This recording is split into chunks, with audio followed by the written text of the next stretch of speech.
Buenos días a todos y a todas. Vamos a proceder a la lectura del parte informativo número 241, correspondiente al día 5 de noviembre del 2020, del Consejo de Atención Integral de la Emergencia COVID-19, creado por decreto del Poder Ejecutivo Provincial número 100 del presente año. 1.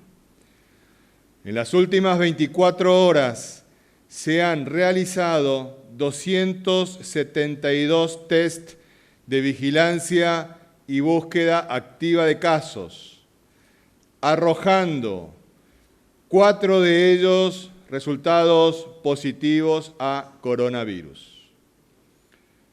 2. Los 2 primeros casos positivos se tratan de ingresos ordenados por el juez federal subrogante Fernando Carvajal en el marco de los habeas corpus patrocinados por los abogados Daniel Swisher y Gabriela Neme. Se trata de un matrimonio, ambos de 24 años de edad, con domicilio en Río Gallegos, Santa Cruz, que habían enviado previamente constancias falsas de PCR negativos. Detectada esta ilegalidad y expuestos a las mismas, se realizan un hisopado en la ciudad de Resistencia, cuyos resultados serían negativos. Al ingreso a nuestra provincia, se realiza el hisopado de control pertinente y las muestras dan resultado positivo a coronavirus, razón por la cual son derivados al Hospital Interdistrital de la Contingencia COVID-19 que funciona en el Hospital Interdistrital Evita. 3. El tercer caso positivo del día de la fecha se trata de otro ingreso ordenado por el juez federal subrogante Fernando Carvajal en el marco de los habeas corpus patrocinados por los abogados Daniel Swisher y Gabriela Neme. Se trata de una niña de 2 años de edad, con domicilio en San Nicolás, provincia de Buenos Aires, que ingresa a nuestro territorio por orden del juez subrogante, acompañada de su padre, personal de la Prefectura Naval Argentina, que trabaja desde hace años en aquella provincia con domicilio en San Nicolás de los Arroyos. Al inscribirse en el sistema de ingreso por el programa de ingreso ordenado y administrado, esta persona afirma que el motivo de venir a nuestra provincia era de gozar su licencia en Formosa. En el puesto de control de Mansilla, el padre informa a la policía que la niña había tenido resultado positivo a coronavirus en su estudio de PCR previo. También debemos señalar de que en el viaje recoge a otras 2 personas más que tenían el ingreso ordenado por el juez federal subrogante. Ingresa en cumplimiento de la orden judicial vigente y es trasladada la pequeña con su padre al Hospital Interdistrital de la Contingencia COVID-19 que funciona en el Hospital Interdistrital Evita. 4. El cuarto caso positivo se trata de una menor de edad de 17 años, con domicilio en la provincia de Salta, que ingresó de manera irregular a nuestro territorio el día 30 de octubre. Detectada esta situación por la participación ciudadana en el Potrillo, la joven es aislada en un centro de alojamiento preventivo y realizado el hisopado de control, sus muestras arrojan resultado positivo a coronavirus, siendo trasladada al Hospital Interdistrital de la Contingencia COVID-19 que funciona en el Hospital Interdistrital Evita. 5. En el día de la fecha se dará de alta médica del referido hospital a un joven de 21 años que, habiendo cumplido el periodo clínico de la infección, ha obtenido 2 resultados negativos consecutivos a coronavirus con 3 días de diferencia. Por ende, no constituye riesgo alguno para sus familiares ni para la comunidad. 6. Los datos acumulados de la provincia al día de hoy son los siguientes. Total de casos diagnosticados, 188. Total de casos recuperados, 141. Casos activos, 27. Fallecimientos por coronavirus, 1. Casos en tránsito con egreso de la provincia, 19. Cantidad de test realizados a la fecha, 20.830, con un 0.9% de positividad. 7.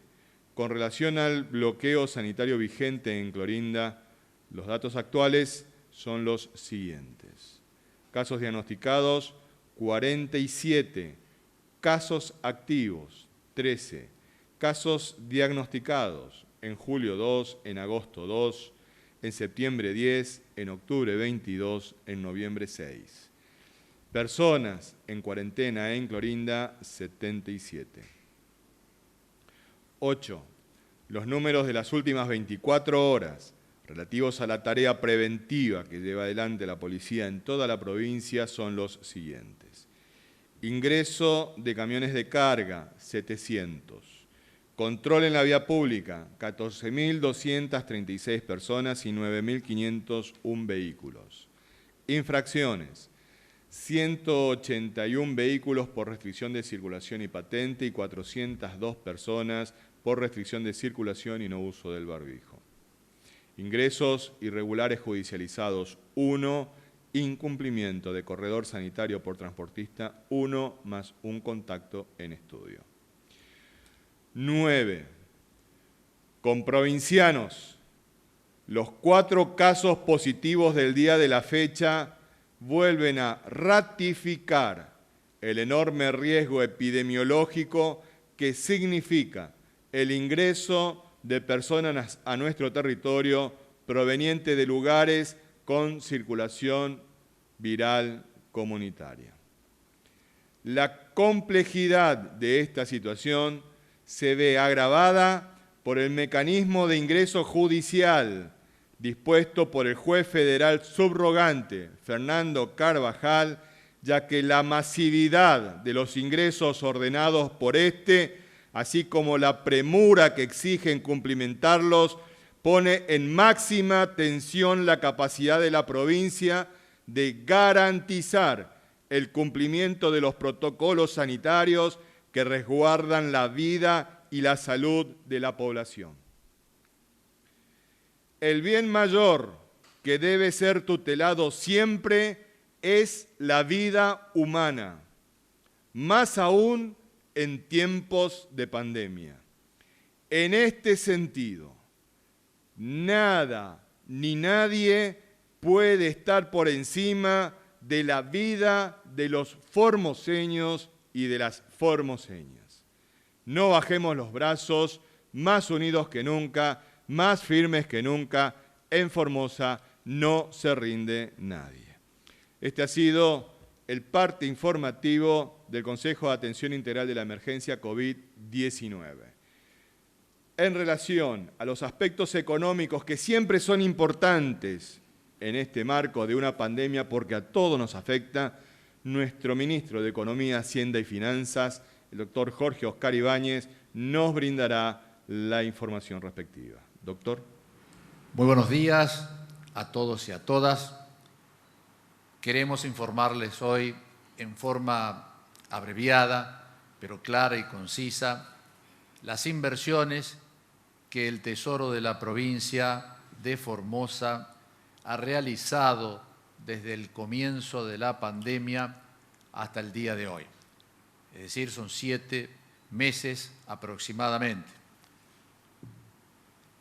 Cuando se constituye este Consejo, el presidente del mismo, el señor gobernador de la provincia, imparte directivas para las distintas áreas y nosotros comenzamos a instrumentar esas directivas en políticas concretas para enfrentar esta contingencia que en ese momento poco sabíamos de lo que iba a ocurrir, pero ya sus consecuencias en el mundo nos demostraban que era un enemigo poderosísimo.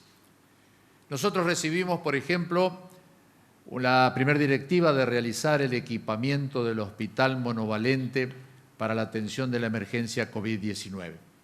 Es decir, lo que se había proyectado y programado como un hospital exclusivamente interdistrital, el Hospital Evita, había que transformar gran parte del mismo en un hospital para atender la emergencia.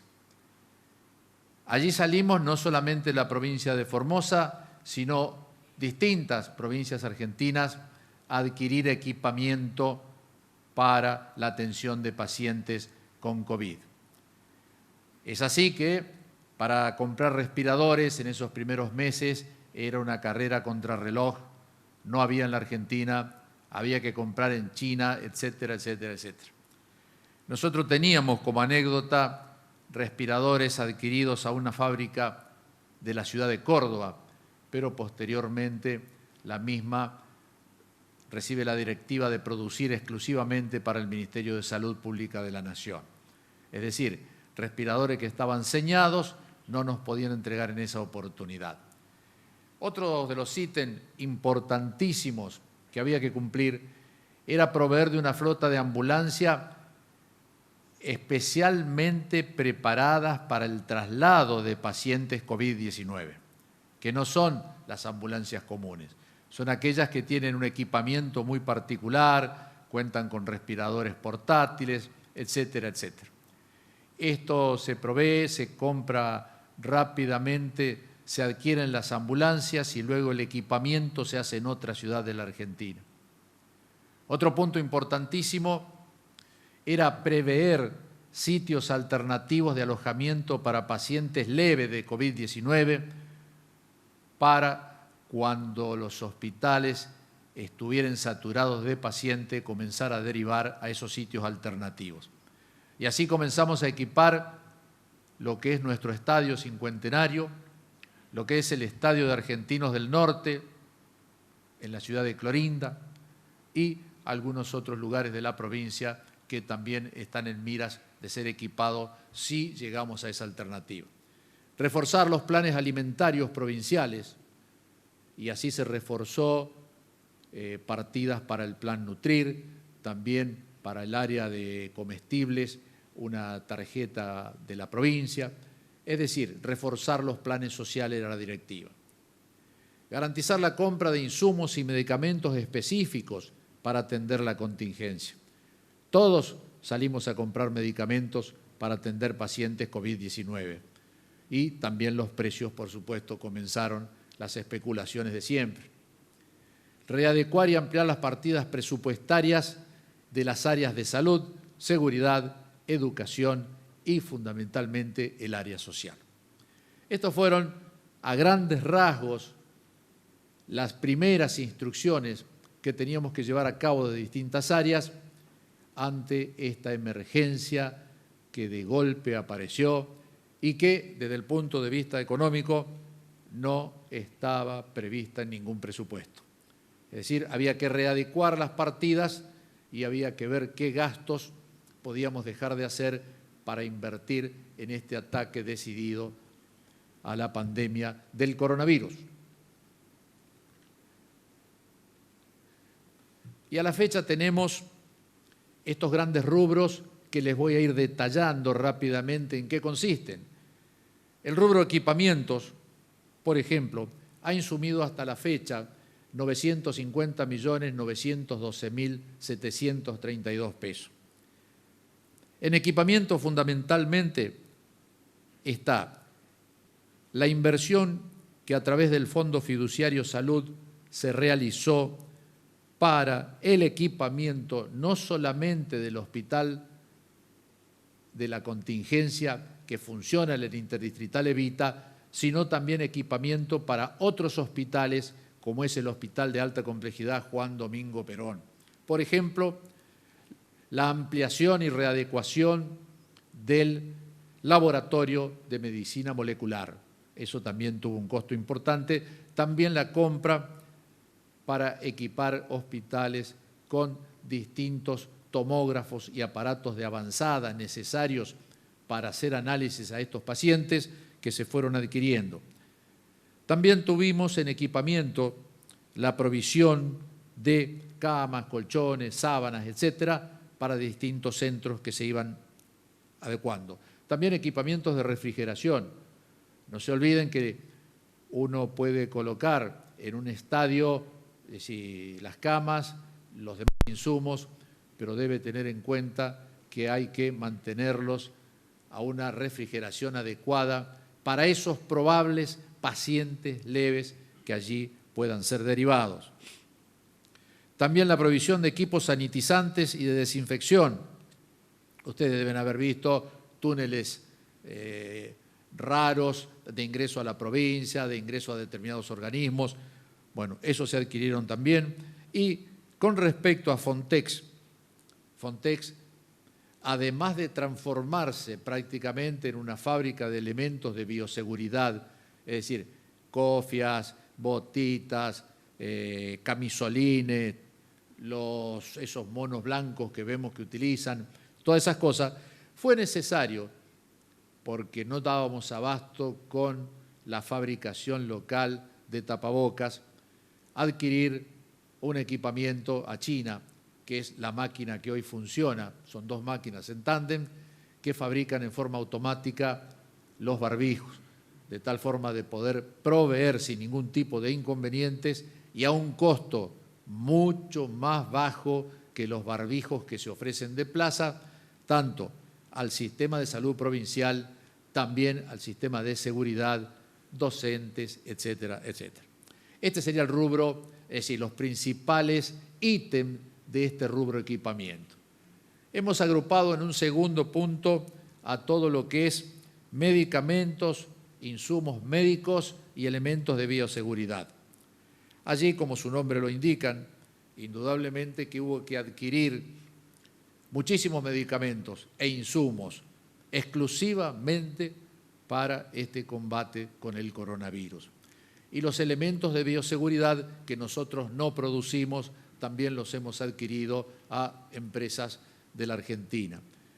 En el rubro medicamentos hay dos problemas. Uno, el elevado consumo de medicamentos y el otro que nuevamente la inflación de los precios de los medicamentos.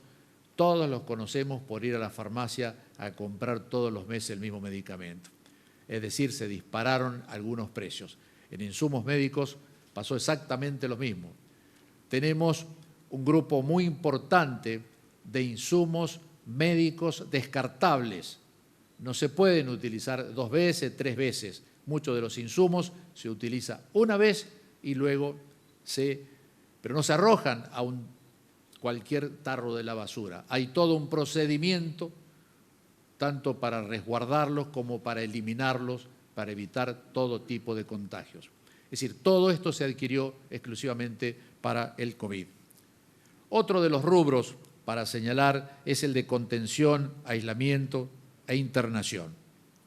Aquí, las personas alojadas en los CAP reciben, ustedes saben muy bien, desayuno, almuerzo, merienda y cena. Y eso también se hace cargo la provincia.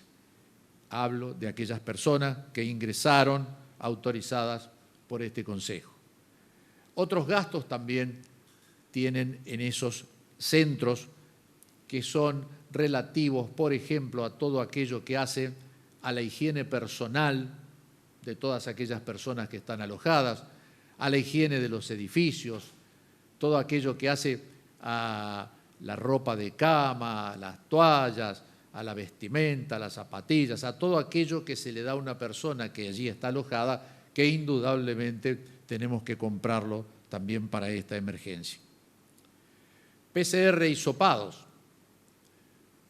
No se olviden que se ha establecido un costo de 5.000 pesos que yo diría que es uno de los más bajos de las provincias, porque cuando le cobran el hisopado en casi todas las provincias, sí van al sector privado, creo que ya de 5.000 pesos no hay más, son 6, 7 o 8.000 pesos. Y si nosotros hacemos un número, por ejemplo, al día de ayer teníamos ingresadas hisopadas 20.558 personas.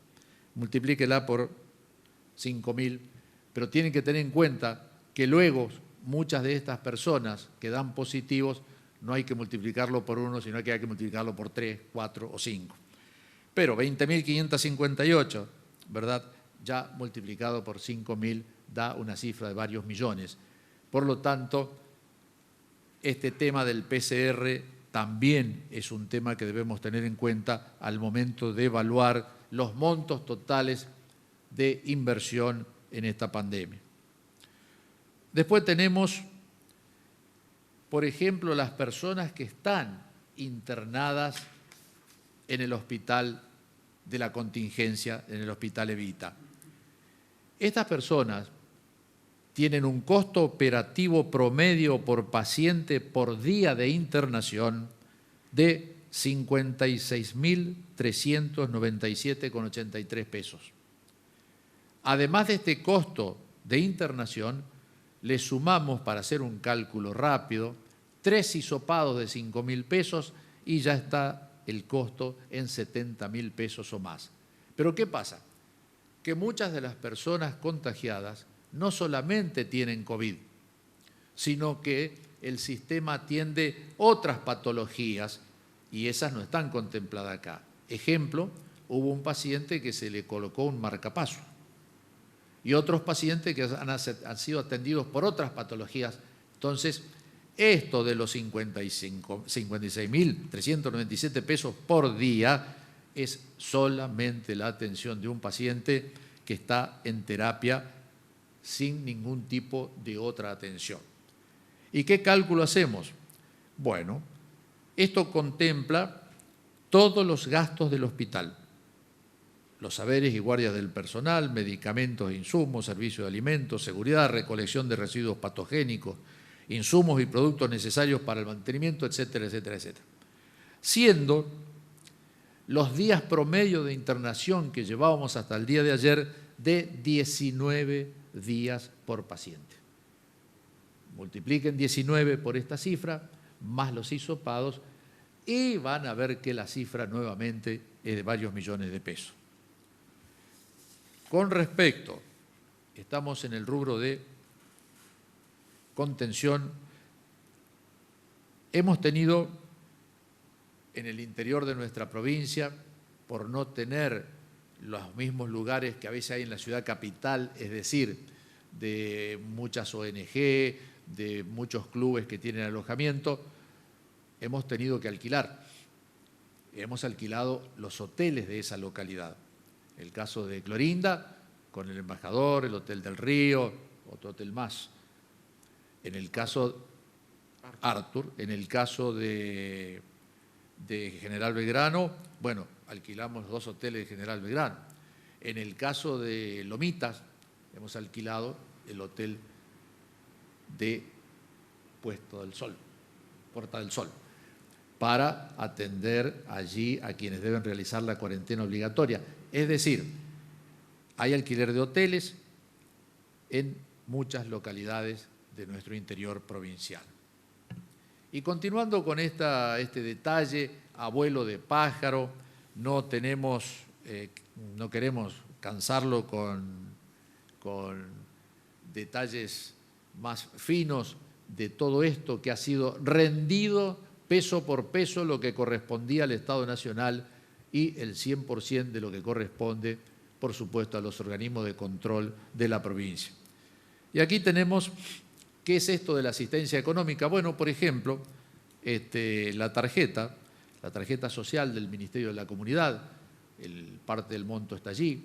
Hay asistencia económica también para agentes, como por ejemplo la justa asistencia que se le otorgó y creo que se otorga a los agentes de seguridad, es decir, a todo aquel efectivo de la policía de la provincia que está en la trinchera defendiendo este tema. Y hemos sumado como último título que, si bien no es comparada con las otras cifras, una cifra de una magnitud tal, pero también la educación virtual significó que hubo que adaptar muchas cuestiones, hubo que hacer impresiones, hubo que comprar equipos, etcétera, etcétera, etcétera. Si sumamos estos grandes rubros, el total de la inversión en atención de la emergencia de estos grandes rubros al día de ayer, al día de hoy, son 2.490.606.705 pesos con 75 centavos en 7 meses desde que esto comenzó. Indudablemente que el equipamiento comprado ya en los próximos meses lo tenemos, por lo tanto no vamos a tener que adquirirlo, pero sí ustedes han visto que hay muchos rubros que son de consumo masivo, diario, que sí vamos a seguir comprando. Sí, queríamos hacer esta información ante distintas versiones, de distintas cifras, de cuánto gastan, cuánto no gastan, qué tienen, qué no tienen. Tuvimos asistencia del Estado Nacional, pero muy lejano a esta cifra. El resto, indudablemente, se tiene que hacer cargo el Tesoro de la provincia de Formosa.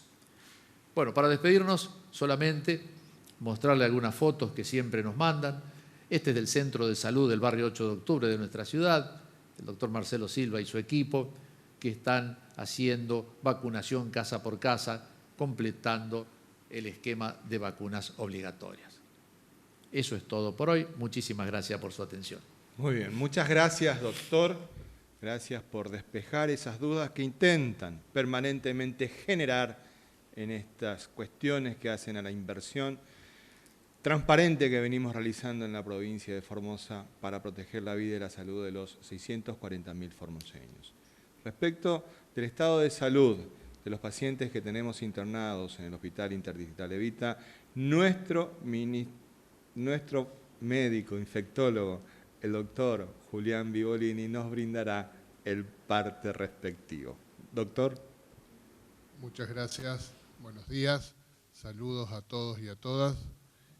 Bueno, actualmente de la persona que podemos comentar, la cual más nos está preocupando, por decirlo así, es una mujer que tiene mayor de 60 años, que está en la terapia intensiva con diagnóstico de neumonía.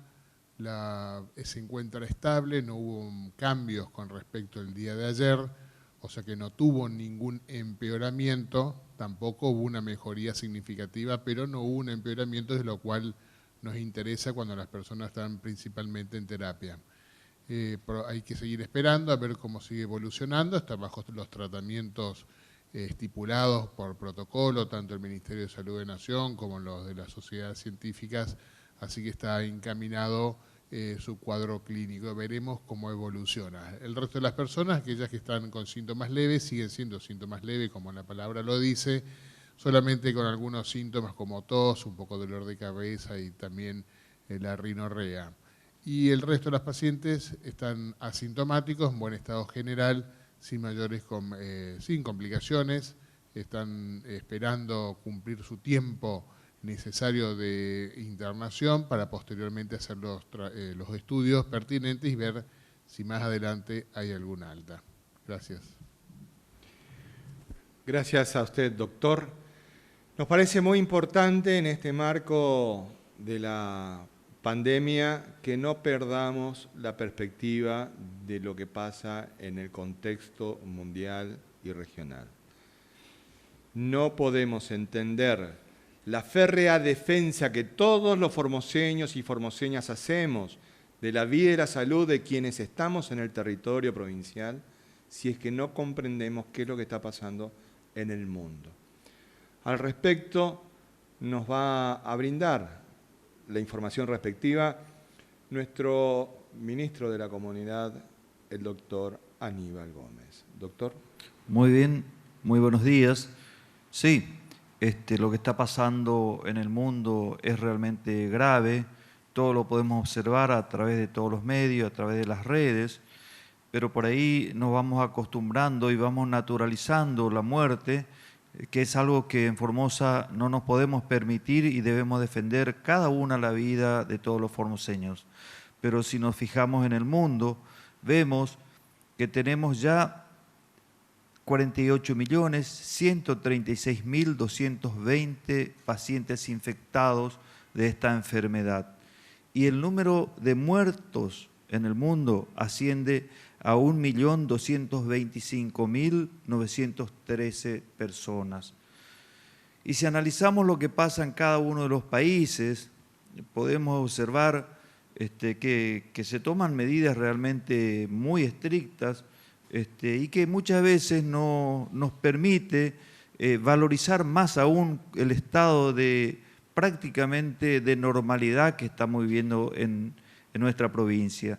Fíjense que en el Reino Unido, por ejemplo, el Parlamento británico votó este miércoles sobre las regulaciones que imponen una cuarentena de 4 semanas anunciada por el primer ministro Boris Johnson con el objetivo de frenar el rebrote de la pandemia que podría matar, según ellos, 4.000 personas por día. En Chile, es un esfuerzo que están haciendo también los chilenos, el presidente anunció cómo será el plan de vacunación en ese país tras confirmarse la llegada de 6.000 dosis de vacunas del laboratorio Sinovac para comenzar los ensayos clínicos. Tenemos aquí el anuncio en nuestro país de 30.000 dosis de vacunas que van a llegar para fin de año, la vacuna rusa, y que va a ser implementada en nuestra provincia. En Dinamarca vemos cómo afecta una actividad económica tan importante y que no dudan en tomar las medidas por más duras que sea. Ahí la primer ministra anunció en rueda de prensa que se eliminarán todos los rebaños de bisones, unos 17 millones de animales, a causa de haber registrado una mutación del nuevo coronavirus en un bisón que se extendió a los humanos. Este virus mutado del bisón puede suponer un riesgo para la eficacia de la futura vacuna. En nuestro país podemos observar algunas provincias también, como por ejemplo en Santiago del Estero, en Añatuya, varios trabajadores de la salud tuvieron una infección intrahospitalaria. Fijémonos que en Formosa no tenemos un solo miembro del equipo de salud infectado en nuestra provincia. No es producto de la casualidad, son parte justamente de lo que se estaba anunciando, de la adquisición de equipamientos para la fabricación de barbijos, equipos de protección personal, aparte de la capacitación permanente de nuestro recurso humano. Así también los miembros de la policía que están en la trinchera, ningún solo caso tenemos de infectados. Sin embargo, podemos observar que en otras provincias esto no está ocurriendo. En fin, en San Juan, por ejemplo, hay gran preocupación por la alta ocupación de camas en el sector privado. También es importante destacar una cuestión que en nuestra provincia lo tenemos trabajando ya hace mucho tiempo y que nos permite transitar esta situación con, no digo óptimas condiciones, pero sí poder sortear este difícil momento que nos toca atravesar. Y acá podemos observar lo que es el impacto de la pandemia en la alimentación en el mundo. ahí vemos que hay cómo impacta la pandemia en el hambre y la pobreza en todo el mundo. Y ahí vemos las personas subalimentadas que existen en distintos lugares. En el Asia, 381 millones de personas están subalimentadas. En el África, 250 millones. En América Latina y el Caribe, 48 millones. Esto es lo que ya está existiendo según la Organización Mundial de la Salud. Pero a fines del 2020 se calcula que 130 millones más de personas van a ser afectadas por el hambre en el mundo. Y la pandemia tiene consecuencias directas porque justamente introduce cambios en los patrones de consumo, porque es más fácil consumir alimentos ultraprocesados, hay dificultades financieras porque sabemos que la alimentación nutritiva siempre tiene más valor.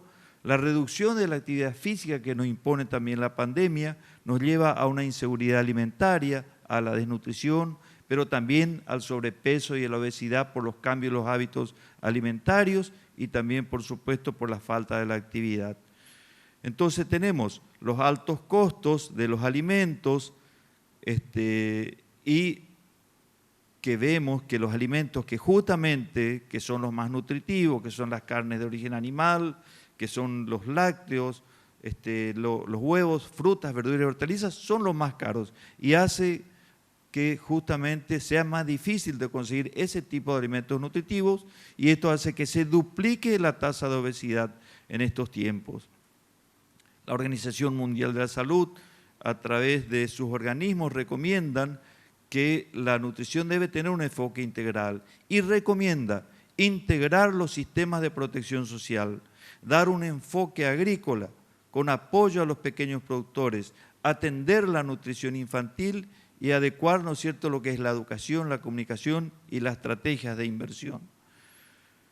¿Y qué nos encontramos acá? Con el modelo formoseño, que está contribuyendo a la soberanía alimentaria a través de todos estos programas, planes que actúan dentro de este modelo formoseño, interactuando y ya fueron puestos en marcha antes de la pandemia y que dan un resultado excelente, con la creación del Instituto Paipa, que justamente es para que los pequeños productores agropecuarios se queden en su lugar de origen, se desarrollen en su lugar, produzcan alimentos variados, nutritivos y saludables. El CEDEVA, que es un instituto de validación de tecnología agropecuaria que ayuda justamente a los pequeños productores haciendo las investigaciones y recomendaciones correspondientes.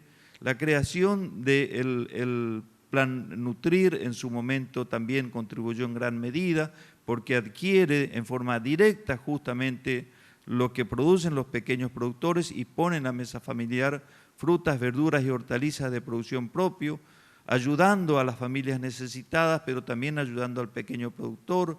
El IUF, el Instituto Universitario Formoseño, único en el país, que también, por supuesto, forma profesional en este sentido. También las escuelas agrotécnicas que hacen lo suyo en todo el territorio provincial, generando el conocimiento para que los alumnos luego transporten ese conocimiento y lo apliquen en sus domicilios. La planta de alimento Nutrifor, que procesa los alimentos, dándole un valor agregado, que compra también a los pequeños productores. También los planes sociales, como los planes alimentarios para celíacos, para las comunidades aborígenes, los planes alimentarios que también tiene el Ministerio de Desarrollo Humano, atendiendo con leche para mujeres embarazadas, atendiendo también con leche para los niños de bajo peso y aún en riesgo de bajo peso, como así también todos los planes alimentarios que funcionan en todas las escuelas con los desayunos, los almuerzos y las meriendas en todo el territorio provincial.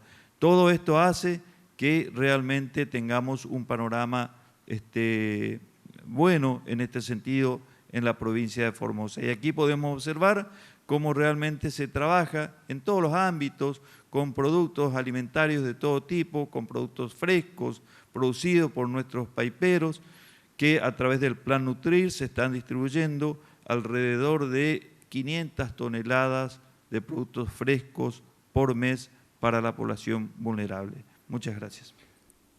Gracias a usted, ministro.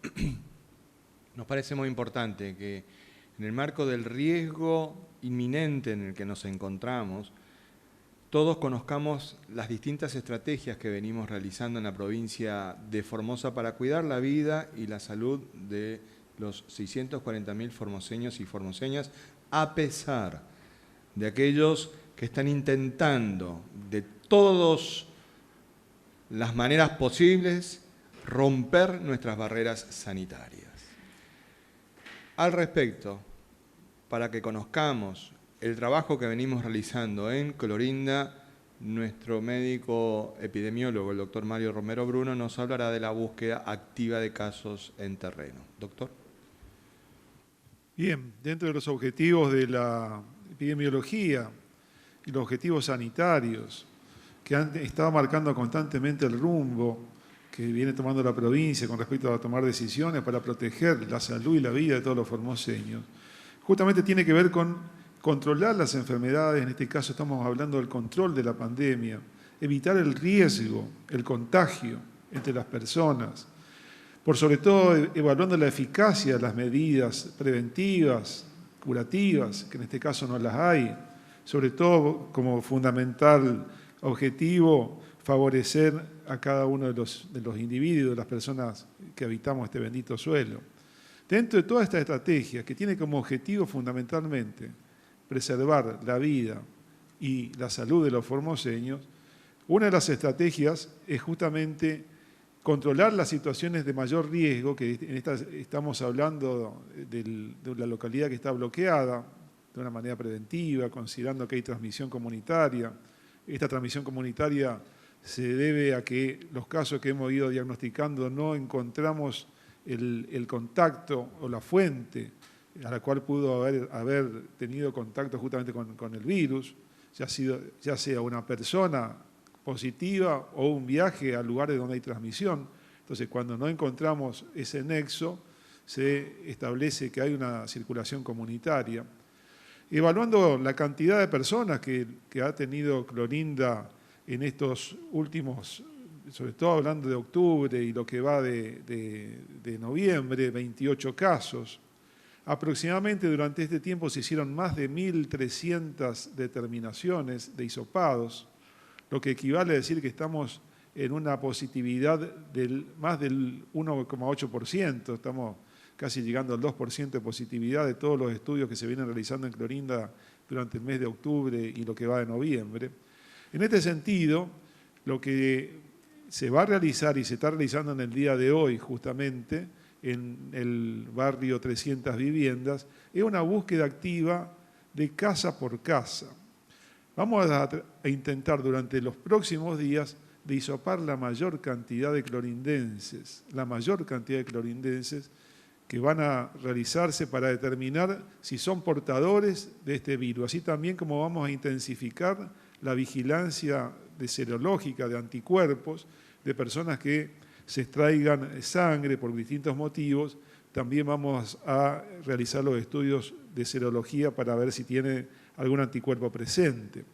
En este momento como decía, se prepararon 4 equipos de trabajo, todos con una ambulancia que los acompaña, donde se va haciendo el trabajo casa por casa, acompañado por personal policial, y se realiza el hisopado en el mismo domicilio, al aire libre, con todos los elementos de protección personal, con personal calificado, técnicos de laboratorio, enfermeros, administrativos, bioquímicos, que están realizando esta tarea en el día de hoy y que va a continuar en los próximos días en los distintos barrios de Clorinda. Estas son una de las imágenes, fíjense que se llega a los vecinos, y también en esto solicitamos la colaboración, lógicamente, de todos los vecinos responsables de Clorinda, que accedan a este hisopado, que está realizado con excelente técnica, con mucha experiencia por parte del personal de la UPAC y por personal del Hospital de Clorinda, para que podamos establecer realmente con la mayor cantidad de testeos que podamos realizar durante estos días la situación real epidemiológica de Clorinda y evitar la transmisión y los contagios.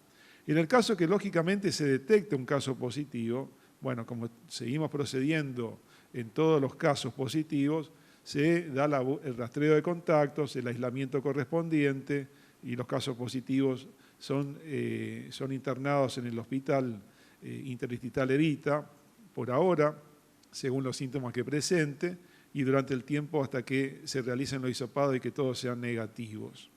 Entonces, estas son las medidas sanitarias epidemiológicas que están probando resultados como hasta el día de la fecha, por la cantidad de casos que tenemos y por, lamentablemente, un fallecido en la provincia de Formosa. Pero estos son los resultados sanitarios efectivos que se vienen realizando, así como también el programa de ingreso ordenado y administrado, que establece justamente estas medidas de prevención, realizando los hisopados previos, evaluando los resultados antes que se acceda a la autorización, al ingreso, que estas personas que ingresan hagan la cuarentena a los 14 días y que tengan los hisopados negativos antes de irse a su casa. Son estas las medidas sanitarias y epidemiológicas que están demostrando su efectividad, como hasta la fecha lo puede decir cada uno de los formoseños y con orgullo.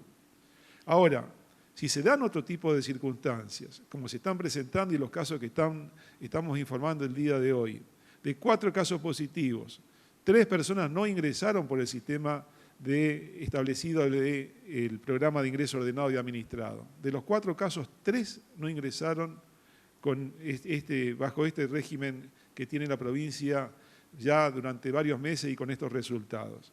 ¿Qué quiere decir? De que cualquier otra propuesta distinta a la que venimos trabajando ahora no tiene nada que ver con medidas sanitarias ni epidemiológicas. No tiene que ver con el hecho de proteger a la población.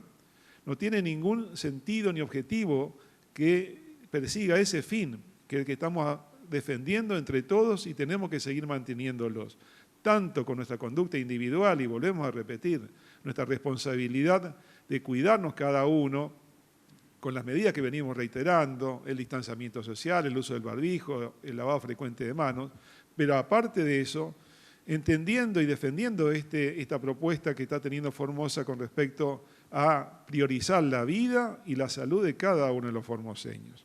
Así que en este sentido, estas son las medidas que vamos a seguir manteniendo durante el tiempo que reste, que no sabemos cuánto tiempo más nos puede esperar esta pandemia.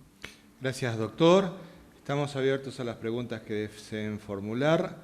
Recordamos que es una pregunta por medio. Gracias. Buenos días, Hernán Salinas para el Diario de la Mañana de Radio Viva 102.3. El juez federal subrogante Fernando Carvajal dictó la inconstitucionalidad del programa de ingreso administrado a la provincia. La consulta es qué postura tomará la provincia, si readaptará el sistema o recurrirá al fallo. Muchas gracias. En primer lugar, debemos señalar de que nosotros, al menos no estamos notificados de tal resolución, porque les contamos, nosotros a la mañana trabajamos en la reunión del Consejo, tomamos las decisiones y de esa reunión venimos acá. Por lo tanto, no estamos al tanto del detalle. Seguramente la Fiscalía de Estado podría llegar a estar, de ser cierta esa información, que no tengo por qué dudarlo, entiéndase eso. Pero no puedo dejar de señalar de que hay un principio que es el principio de los actos propios. Entonces, uno piensa que habieron tantas causas ya que se resolvió en el marco de la pandemia, que, bueno, hoy estuvimos mencionando los 3 ingresos de casos positivos que se verificaron a partir del sistema paralelo que generó la política sanitaria paralela que surge de la justicia federal.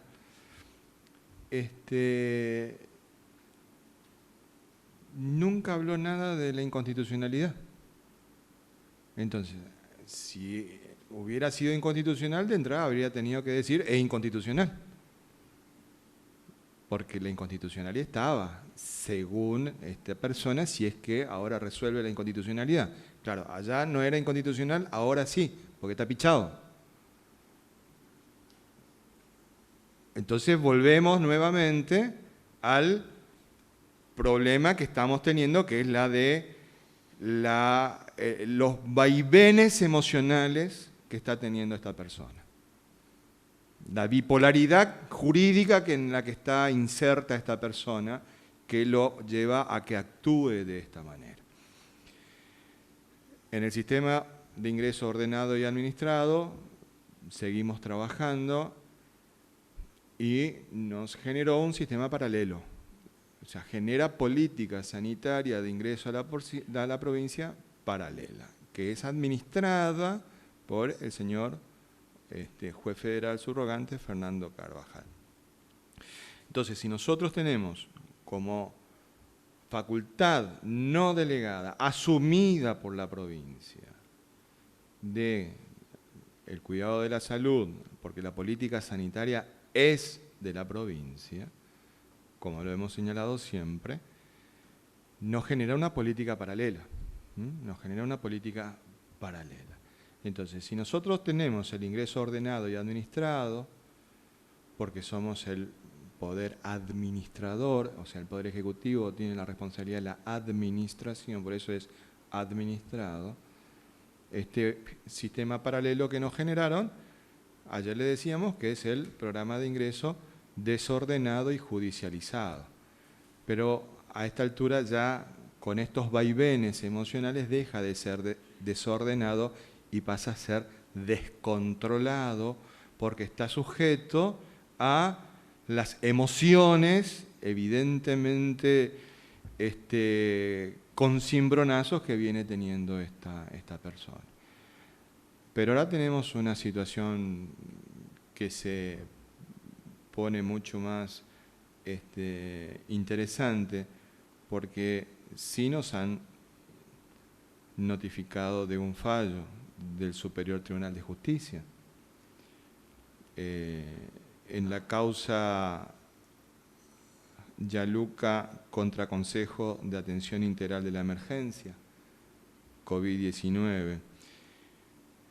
Y en este fallo, el Superior Tribunal de Justicia de Formosa dice, primero, hacer lugar a la acción entablada, reconociendo las facultades constitucionales y legales del Poder Ejecutivo Provincial y del Consejo de Atención Integral de la Emergencia COVID-19 para adoptar las medidas relacionadas con la emergencia sanitaria a partir de la pandemia COVID-19, declarando la competencia de este Superior Tribunal de Justicia y los tribunales ordinarios de la justicia provincial para intervenir en todo aquello que haga la interpretación y aplicación de las mencionadas normas y reglamentaciones en el ámbito provincial. 2. Disponer que el Poder Ejecutivo Provincial y el Consejo de Atención Integral de la Emergencia COVID-19 garanticen la salud de la población formoseña, autorizando el ingreso de todas las personas al territorio provincial previo cumplimiento de los protocolos sanitarios establecidos. Entonces tenemos acá un problemita. Tenemos un fallo que usted menciona de un juez subrogante de la justicia federal, recordemos mencionado en el fallo de la Corte Interamericana de Derechos Humanos en la violación de los derechos humanos del señor Romero Feris, y por el otro lado tenemos un fallo del Superior Tribunal de Justicia de la provincia. Entonces hay una situación que tendrá que resolver seguramente la máxima instancia judicial de la República Argentina. Siguiente pregunta, por favor. Buenos días, Alejandro Richard para el LR8 Radio Nacional Formosa y el LR20 Radio Nacional Las Lomitas. Hace instantes el doctor Ibáñez estuvo haciendo referencia a los costos de lo que tienen que pagar las personas si se tienen que internar en el Hospital Interdistrital Evita, por ejemplo. Le quiero preguntar sobre los ingresos a través de este sistema judicial. Sabemos que, por ejemplo, aquellas personas que dan positivo, que tuvieron un ingreso irregular o violación de la hoja de ruta, se tienen que hacer cargo de los costos también. Las personas que ingresan a través de este sistema paralelo, ¿se tendrán que hacer cargo también? Hablo de las personas que dieron positivo en la jornada de hoy, por ejemplo. Gracias.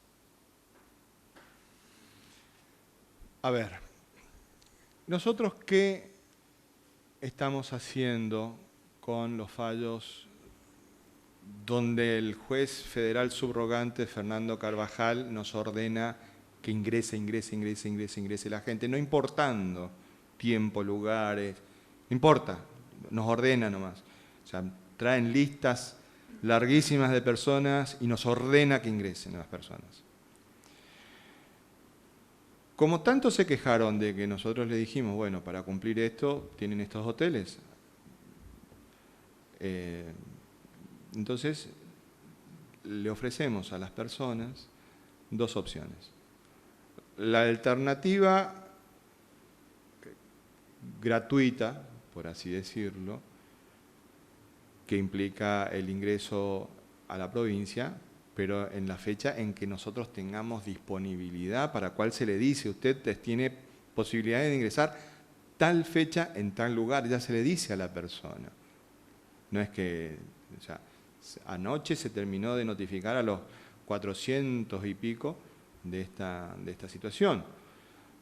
Usted tiene que ingresar a la provincia porque lo ordenó el juez federal. Bueno, ¿tiene el sistema gratuito? Puede ingresar en tal fecha porque en esa es la fecha que nosotros tenemos disponibilidad. Si usted no está de acuerdo, tiene estas opciones. La del hisopado, la del hotel, PAMOA. ¿Sí? Parece que como administrador, en base a lo que nos dice el periodista que habría fallado, como administrador de ese otro sistema, se molestó y declaró la inconstitucionalidad, aparentemente, por lo que diría él. ¿Sí? Pero bueno, esta es una cuestión que no es judicial, es una cuestión, nosotros tenemos la obligación de proteger la vida y la salud de todos los formoseños de una manera lógica, y tan mal no nos fue, convengamos eso. Somos la única provincia que estamos sentada en el banquillo de los acusados. Me parece que es un poquitito extraño. Pero bueno, conociendo la historia de esta persona, no es extraño. Siempre fue candidato acá, nunca pudo entrar a ningún lado porque el pueblo de Formosa le dijo que no, entonces está buscando hacer la política del Ejecutivo desde el ámbito judicial. Esa es la realidad. Ahora tenemos este conflicto. El Superior Tribunal de Justicia nos está ordenando que nosotros cuidemos al pueblo de Formosa y declara su competencia y la de los jueces ordinarios provinciales. Entonces, bueno, hay un conflicto que obviamente va a tener que zanjar la máxima autoridad judicial del país. Siguiente pregunta, por favor. Buenos días para todos. Alicia Lucera para la informativa. Bueno, ministro, teniendo en cuenta el planteo que usted está haciendo desde este inicio de esta conferencia del Consejo de Atención Integral, siguiendo el lineamiento de la pregunta del colega también del Diario de la Mañana, ¿el gobernador podría decretar o instruir a la fiscal de Estado a que plantee un conflicto de poderes contra el juez? Gracias. ¿Querés contestársela vos?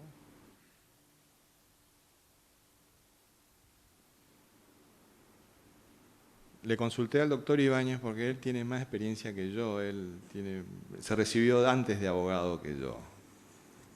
Bueno, muchas gracias por el halago de haberme recibido antes nada más. Miren, hay que tener en cuenta que la Fiscalía de Estado tiene una obligación constitucional que nunca ha dejado de lado, que es la de defender los intereses de la provincia de Formosa. Defender los intereses de la provincia, no así en forma abstracta, que no se sabe qué quiere hacer, defender los intereses de todos los formoseños.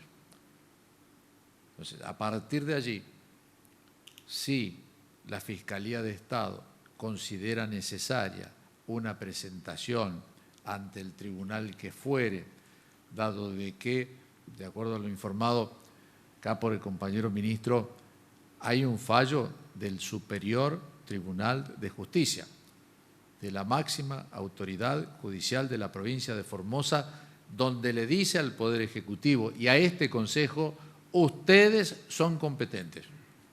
No solamente son competentes para establecer las medidas sanitarias, sino que tienen la obligación de cumplir con la protección de todos los formoseños. Entonces, indudablemente, si a esta clara directiva del máximo órgano judicial de la provincia, que se considera también competente para entender en esta causa, se contrapone un fallo, todavía no lo conocemos, pero ya debe estar, de la justicia federal, bueno, se dilucidará fuera de nuestra provincia en los ambientes que correspondiere, ya sea la Suprema Corte de Justicia o cámaras de apelaciones o lo que fuere. Pero no duden por un instante de que la Fiscalía de Estado va a arbitrar todos los medios judiciales necesarios para seguir defendiendo los intereses de la provincia y de todos los formoseños. Siguiente pregunta, por favor. Buenos días, Omar Guzmán para Radio Universidad Nacional de Formosa. La consulta para el doctor Ibáñez. Ministro, usted detallaba en imágenes los fondos e inversiones que se hizo a lo largo de esta pandemia. Yo quería preguntarle si el Tesoro de la provincia ha postergado algunos compromisos o asistencias para cubrir la emergencia sanitaria. Gracias. No, hasta la fecha no hemos postergado absolutamente nada de todas aquellas acciones que son directamente, ya sea en el campo social, en nuestra obligación salarial, en cuanto a pagos de proveedores, de contratistas. Sí podemos haberlo hecho con alguna obra pública, que lo que se llama habitualmente achatar la curva de inversión. Es decir, una obra que se hacía en 6 meses, hacerla en 12. Pero no hemos suspendido absolutamente nada de todo aquello que teníamos previsto hacer este año. Sí tenemos dificultades, ustedes saben, la obra pública estuvo paralizada un par de meses y recién ahora está retomando el ritmo normal que debería haber tenido.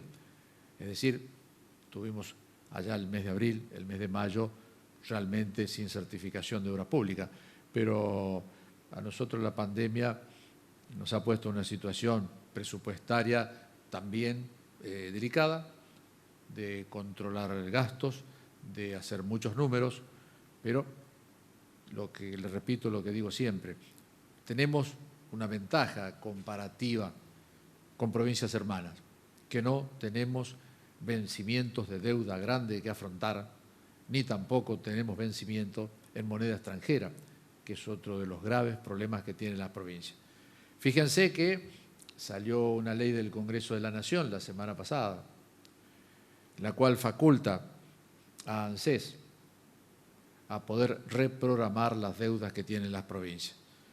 Tuvimos en el mes de agosto un vencimiento, todas las provincias.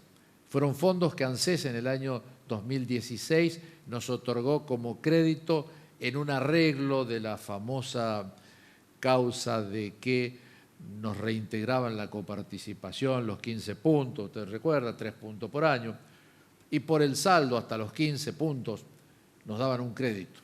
Es decir, nos dieron un crédito de ANSES de dinero que era de las provincias, pero así fue en ese momento. Y venció en agosto. Bueno, hubo 2 o 3 provincias, creo que no tomaron este crédito, San Luis entre ellas y alguna más. De las otras, una sola provincia, una sola, chequéenlo con ANSES, Casa Central, una sola provincia pagó la cuota vencimiento de capital e interés. Formosa. El resto tuvo que pedir prórroga. Y ANSES no podía dar una prórroga por lo tanto dio por 45 días y hubo que sacar una ley del Congreso de la Nación, que por supuesto debe haber salido por unanimidad, porque todas las provincias, sin distinción de banderías políticas, tenían este problema. El segundo vencimiento viene a fin del mes de enero, de acuerdo a nuestras previsiones presupuestarias, creemos que también vamos a poder hacerlo y no entrar posiblemente en una reprogramación de deuda. Pero con esto es para llevar la tranquilidad de que entre todos y administrando bien los recursos que tenemos, estamos capeando sin problema el temporal de la pandemia. Siguiente pregunta, por favor. Buenos días, Leonardo Fernández Acosta, del diario comercial Vía País. Ministro Ibáñez, recién estaba escuchando explicar los recursos que la provincia destinó a la atención de la pandemia, bueno, alrededor de 2.400 millones, y que usted manifiesta, bueno, muy poco ha sido cubierto por envíos del Gobierno Nacional. Sin embargo, por informes, algunos estudios del Instituto IDESA, que es el Instituto de Estudio Social Argentino, el Gobierno Nacional al mes de abril tenía pensado destinar a las provincias 120.000 millones de pesos para atención a la emergencia, de los cuales el último dato que manejamos es que al mes de junio envió alrededor de 30.000 millones, de los cuales un 80% se haría de manera, el reparto en forma coparticipable y el otro 20% por la cantidad de población. Tenemos entendido por este informe de IDESA, tomado a su vez del Ministerio de Economía de la Nación, que Formosa recibió 2.200 millones, al mes de junio estoy hablando, Chaco habría recibido 3.000 millones y Jujuy 1.700 millones, más o menos para tomar una idea de cuánto recibió Formosa respecto de estas provincias. La situación es que esto se habría otorgado a partir de fondos que vienen del ATN, por una parte, y de capitalización de fondos de garantía. La pregunta es, porque usted ha dicho que el Estado no había enviado fondos o había sido ínfima la parte, de lo cual usted no explicó 2.400 millones que había gastado o que erogó la provincia para estos meses de pandemia. ¿Este informe de IDESA es falso, no guarda relación con respecto a lo que usted nos dijo recién? ¿O ustedes manejan otro tipo de cifra que no maneja el Instituto de Desarrollo Social Argentino? Gracias. Muy interesante la pregunta, sumamente interesante, porque hay que contar toda la película, no solamente algunas fotografías. Usted ha mostrado fotografías ciertas.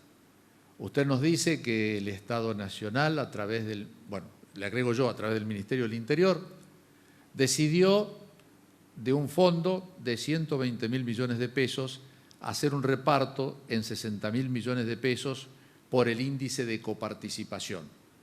Pero lo que pasa es que ese fondo de los ATN son fondos de las provincias, son fondos nuestros que no fueron distribuidos en la gestión anterior. Por eso estaba el fondo de los 120.000 millones de pesos.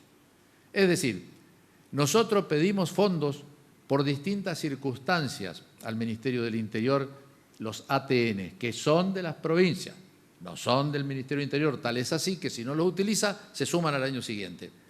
¿Cuándo pedimos? Por ejemplo, cuando hay una inundación, cuando hay una sequía, y fundamentalmente se piden por desequilibrios fiscales. Pedimos todas las provincias durante 4 años, pero recuerden los informes del Ministerio del Interior que Formosa siempre salía con 0, 0, 0, 0. Creo que en 4 años no recibimos un peso de ATN, recibieron 2 municipios, ¿sí? Por circunstancias X, 2 municipios recibieron, creo que eran Clorinda y Pirané, si la memoria no me falla. Entonces, todo lo que pedimos de nuestros fondos que distribuye, sí, el Ministerio del Interior, ¿verdad? Pero que son fondos nuestros, no son de la Nación, son de las provincias. Se utilizó una mecánica para distribuirlos ahora. La mecánica para distribuirlos ahora fue el coeficiente de coparticipación. Entonces yo me pregunto, si nos dan los fondos de que son de las provincias, ¿cuál es el aporte extra del Gobierno Nacional, de este o del que fuere? Entonces, es cierto que se distribuyeron 60.000 millones de pesos de esa forma, pero la cifra total de la distribución de fondos nuestros hemos recibido 1.745 millones al día de la fecha. ¿Es cierto? Eso se recibió como ATN, sale un decreto del señor gobernador, se lo afecta al presupuesto de la provincia, pero te repito, los ATN no es una cuestión graciosa del gobierno nacional.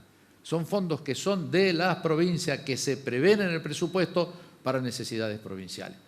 Así que nosotros agradecemos al gobierno nacional, a nuestro gobierno, que por primera vez abre, por así decir, una distribución a todas las provincias de los ATNs que se conforman con un porcentaje del presupuesto de la Nación que se afecta a ATN y esto lo distribuye el Ministerio del Interior.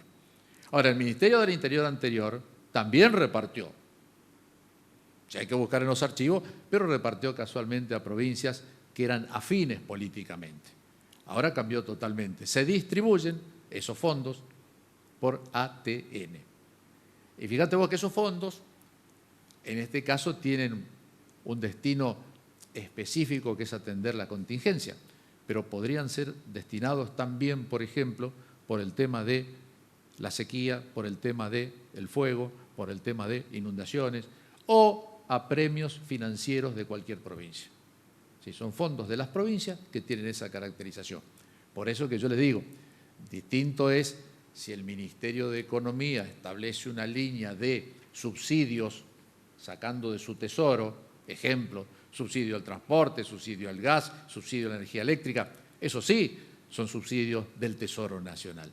Pero repartir ATN a través del Ministerio del Interior es dinero que es para las provincias y está siendo repartido correctamente por primera vez en muchos años. Subsidios todos esos que fueron eliminados en la gestión anterior, si mal no recuerdo, doctor. Así es. Bien. Bueno, algunos tienen memoria selectiva, no importa. Nosotros, como formoseños que somos, tenemos siempre la definición de enfrentar todas las adversidades juntos, porque las adversidades o nos vencen o las vencemos, y estamos decididos juntos a vencerlas. Y fundamentalmente porque nuestros niños y niñas son los que nos dan el ejemplo de lo que corresponde realizar en esta tarea. De manera tal de que nosotros nos queremos despedir una vez más con la imagen que día a día nos envían para que presida esta reunión. Como por ejemplo, Mirko y Bogdan. Mirko y Bogdan están con sus barbijos del Club Atlético Independiente. Ellos son hinchas fanáticos de Independientes para alegría de uno solo de los que estamos acá en este salón. Ellos son de Palo Santo, dos hinchas de Independiente. Bueno, ellos son de Palo Santo, tienen 3 y 6 años. Y nos cuenta su mamá, que es Soledad, que son súper cariñosos. Y que se portan tan bien que por eso le hacen esos regalos al increíble Hulk y al Capitán América, que los tienen abrazados, y esos magníficos barbijos de Independiente. Y como son lo más valioso que ellos tienen, Soledad y Matías, que es el papá, los cuidan y se cuidan. Y fíjense qué belleza que es la niñez formoseña. Acá tenemos a Mirko y a Bogdan, y mírenla a Estefanía. Nos escriben Roxana y Enrique. Ellos son del barrio Don Bosco. Ellos están muy contentos de la manera en que estamos concientizándonos todos los formoseños en lo importante, que es cuidar la salud del otro, cuidándonos usando el barbijo. Tal es así, nos cuentan ellos, mamá y papá babosos, sí los hay por todo lo que nos contaron, de que Estefanía, con 6 años, está muy comprometida en el cuidado de la salud y en el uso del barbijo. Tal es así que les ha confeccionado barbijos a sus muñecos. Y ahí en la foto, donde lo tiene al bebé, vemos un barbijo confeccionado por Estefanía, de papel, y en la otra, donde está con su osa, también un barbijo al tono de la dueña, porque miren, el barbijo de Estefanía es el mismo barbijo que usa la osa. Dice que de esa manera ella es partícipe también de esta campaña de que todos nos tenemos que cuidar con el hashtag #PintóBarbijo. Gracias Roxana y Enrique por compartir lo maravilloso que es tener una hija tan hermosa como Estefanía. Y por último, acá tenemos esta preciosura que se llama Agostina. Agostina se fue con la mamá, Juliana, a un control en el centro de salud de la comunidad La Primavera. Y ahí la atendió nuestro compañero Escalora y le dice Juliana a Escalora: me encantaría de que participe Agustina en las fotos del Consejo de Atención Integral de la Emergencia. Y pero por supuesto, acá estás, Estefanía, con ese barbijo buenísimo de ¿cómo se llama? La Peppa Pig, ahí está. De Peppa Pig, que también lo tenés en la campera. Pero mirá vos, Estefanía, qué elegancia de barbijo de Peppa Pig y de campera de Peppa Pig. Gracias, Juliana, por compartir esta imagen de tu hija Estefanía, hermosa ella, y ellas son de la comunidad de La Primavera. Gracias al doctor Escalora, que nos acompaña día a día con ese trabajo en el Centro de Salud de la comunidad La Primavera. Gracias a todos y a todas por participar de esta reunión diaria en la que todos nos ponemos al día de las informaciones del COVID en la provincia de Formosa. Que Dios y la Virgen nos cuiden y protejan.